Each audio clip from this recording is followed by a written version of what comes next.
Campaign 2020 is sponsored by Wisconsin Hospital Association, Quick Trip,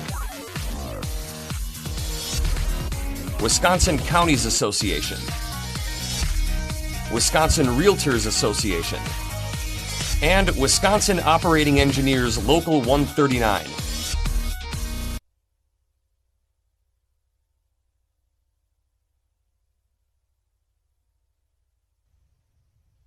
Dan Griffin of Greendale is a Republican candidate in the 28th Senate District. The primary is August 11. Dan, welcome to WisconsinEye.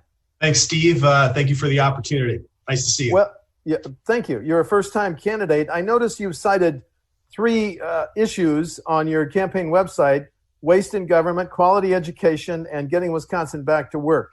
Which of those do you consider maybe issue number one, Dan? Yeah, it's a great question, and I wish it was just one issue. If I had to pick the leading issue, by far and away, it's the COVID-19 impact on the families, our community, our economy, and our schools. Okay. So by far and away, that's the number one issue, and we can't speak enough about trying to get back to some semblance of normalcy, get our economy back going, and getting the kids back to school. And how would you see your role as a state senator in doing and getting that done, sir? Yeah, so what we're seeing now is as school boards start to weigh in on whether or not the kids should be going back to school, what they're looking at is some guidance from the American Academy of Pediatrics. And basically what they're hearing is the kids really need to get back into school. I think we need to start with that as the first point, as the first premise, and work back from there. Let's make sure we can get the kids safely back in school. And here's why. One, the children just need to get back into school. Two, when the kids go back to school, it frees up the parents to get back to some attempt at normalcy in their work life. As you know, and I can speak from experience, when the kids came home in March, we all became homeschool teachers. And that across the board for parents is going to slow their ability to get back into the workplace. So this is not new at this point. We know that the economy needs to get started again, and it starts with getting the kids back in school. It begins with individuals getting back into work. So that's the first and foremost thing is we need to get the economy jump-started. Let's get back to work, and let's get back to where we were back in February. Very quick follow-up. Were you disappointed in the letter from the leaders of the 5 largest teachers union in Wisconsin saying we, for safety reasons, for teachers, parents, administrators, we should start the year online? Yes. I mean, understandably, there's going to be concern. But if we continue to survey people and just take a vote to see whether or not we go back, the concerns are going to outweigh the real concern here, which is from professional studies, from experts. They're telling us that not only do the kids have to go back to school, they really need to go back to school. And we have to just see how it goes.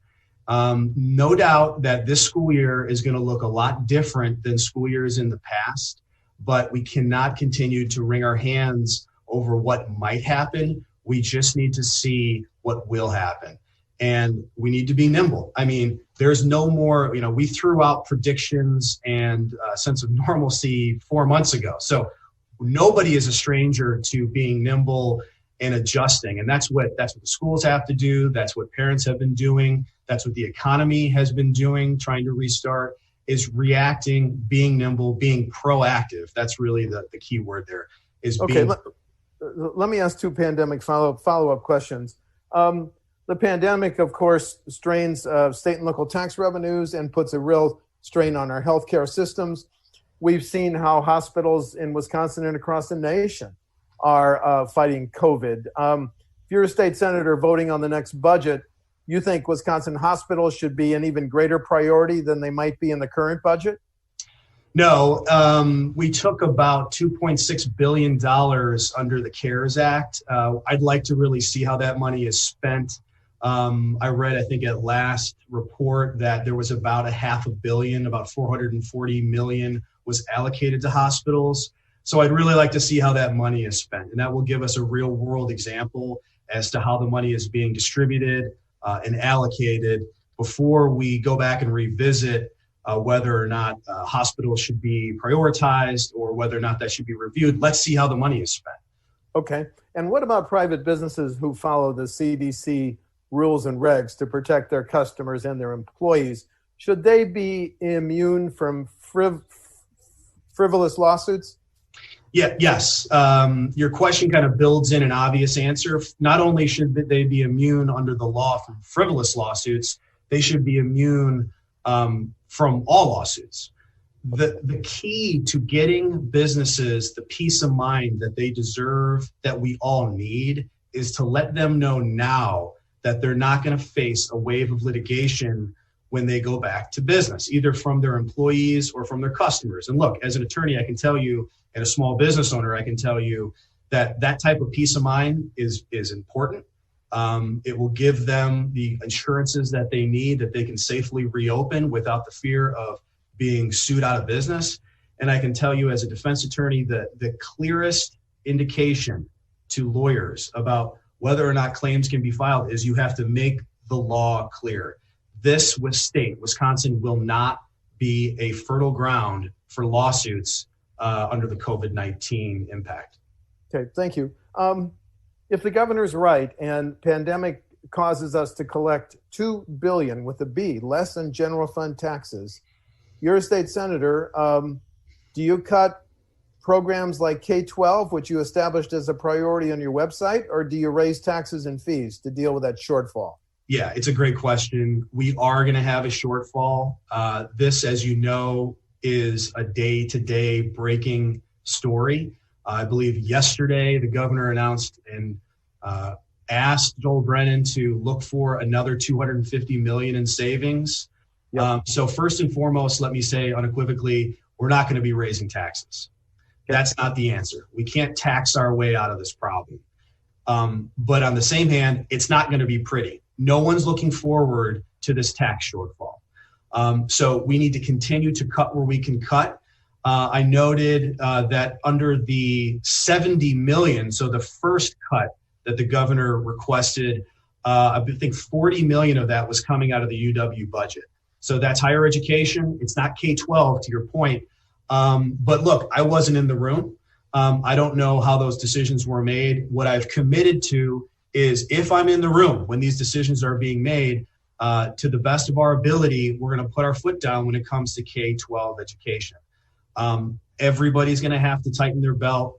It's not pretty. There's going to be a shortfall. But I can tell you the quickest way to get back to getting some sense of revenue and normalcy is to reopen the economy, get businesses back to work, and get that revenue flowing. I don't know if you've seen the projections, but the monthly shortfalls are getting smaller. So we're headed in the right direction. We know what's coming. It's not going to be a surprise that we're going to fall short, but at least we're heading in the right direction. What does that tell you? The more we reopen our economy, the more we restore some normalcy, the better off we're going to be. Now, when you talk about no tax increase, I want to ask about, we don't have a stable source of funding for our highways, and Governor Evers last year was willing to raise the gas tax. When you say no tax increase, does that also apply to our 30.9 cent per gallon gas tax? Yes. And there are any number of ways that you'll hear individuals proposing to shift the taxes around, really, and it's just taxing by another name. The taxes have to come down. It doesn't matter if you hide it this place or that place, it's still a tax. Well, local governments, they rely a lot on the property tax. Then they should not have any alternative revenue options, like the city of Milwaukee wants its own half-cent sales tax. So you don't want local governments to have new alternative revenue sources, correct? That's correct. And let me just touch on the property taxes because it's a major issue. You asked about what probably the key issues in Senate District 28 are. Property taxes by far are one of the main issues I hear on a daily basis when I'm at doors talking to voters. The property tax problem in Milwaukee County is out of control. Okay. There was a $220 million property tax hike across the state. It's hitting our seniors and individuals on fixed income harder than ever. So these are not talking points. This is coming straight from seniors in our district. And I literally hear it every day. I talked to a gentleman, he was a World War II veteran.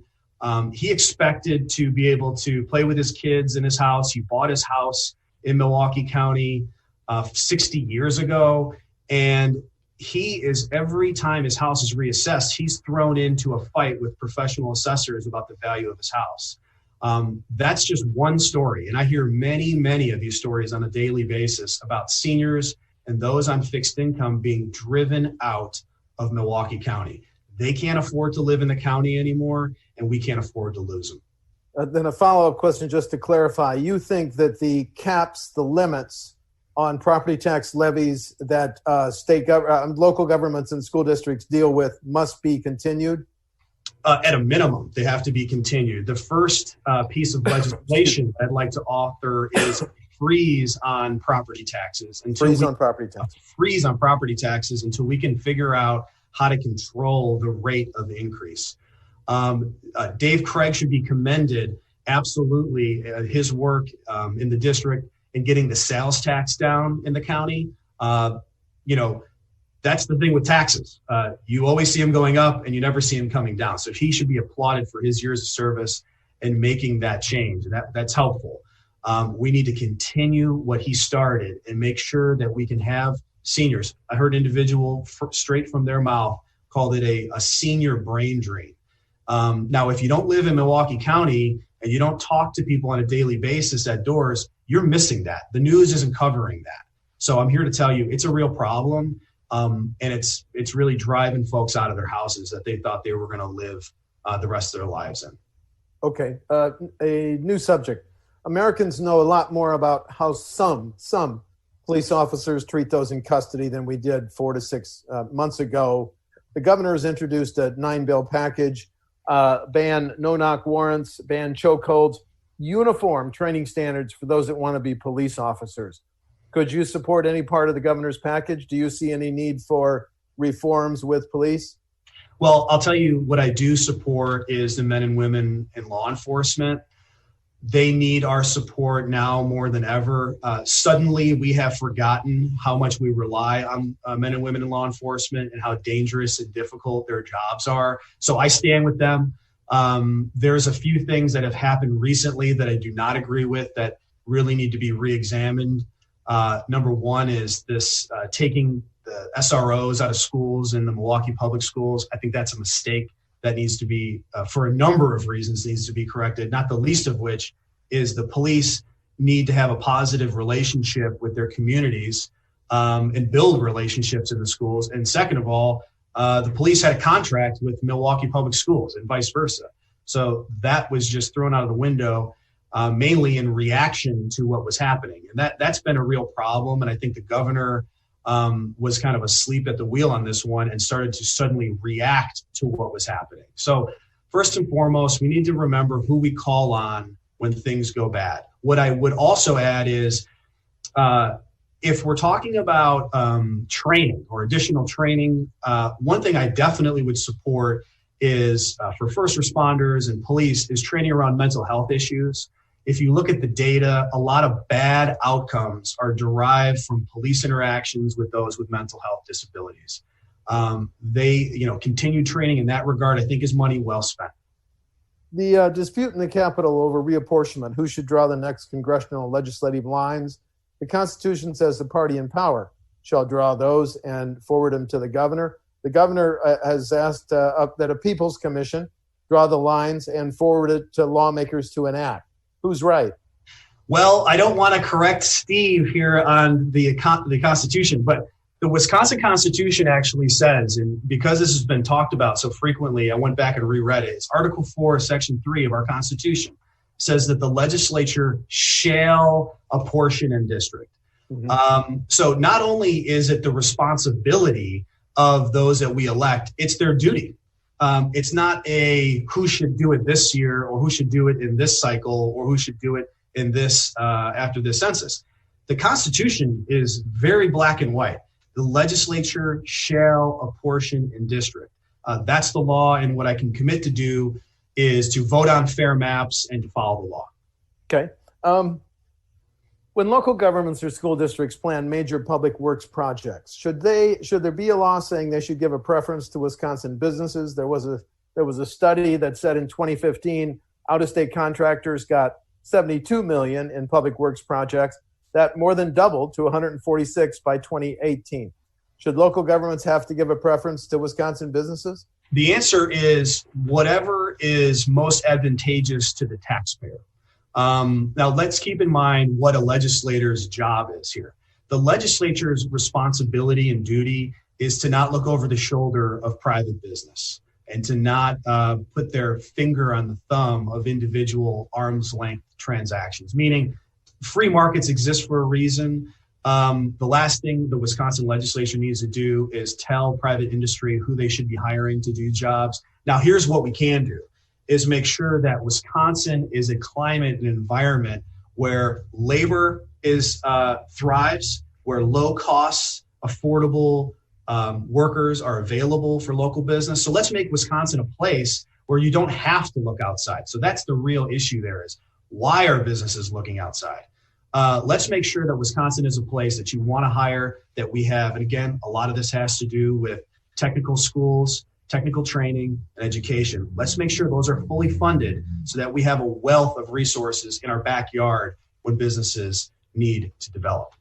Two final questions. Dan, you identify waste in government as something you'd fight. Can you give me one example? Well, I wish that there was just one example. So what we've seen just recently is where we're cutting based on this shortfall in tax revenue. It's interesting that when you look at where the money is being cut from, what resources, like what's the bandwidth in those resources that's being taken down? So the laundry list that Joel Brennan put together of where the money is going to be cut is a good start. So when people say there's no waste in government, the money is well spent, government does a great job, I disagree with that. Because when it comes to push comes to shove and we must get the money taken down, the tax revenue down, we can do it. So there's plenty of bandwidth in there to get state spending down. And then final question, you want to highlight differences between your opponent or opponents on August 11th? Yeah, I think, first and foremost, I'm not going to speak ill of any of the candidates. I've met them. I think they're all great folks. But the thing that separates me from my competitors is just the real world experience on some of the key issues that we're going to face. I'm a small business owner, started businesses from nothing and grown them. Taxes, I've lived in Milwaukee County for many, many years, and I've paid these property taxes, and I know the pain that it can cause. A lot of times folks talk about school choice. It's not just a talking point for us. It's a real world experience for us. We voted to make our children's school a choice school. That's a real example. So these are not just conservative talking points to me. It's how I live my life. And that's why I think that I'm the best choice for our district. Thank you. Dan Griffin of Greendale is a Republican candidate in the 28th Senate District. The primary is August 11th. Dan, thank you for talking to WisconsinEye. Absolutely, and thank you for having me. My pleasure. Thanks, sir. Campaign 2020 is sponsored by Wisconsin Hospital Association, Quick Trip,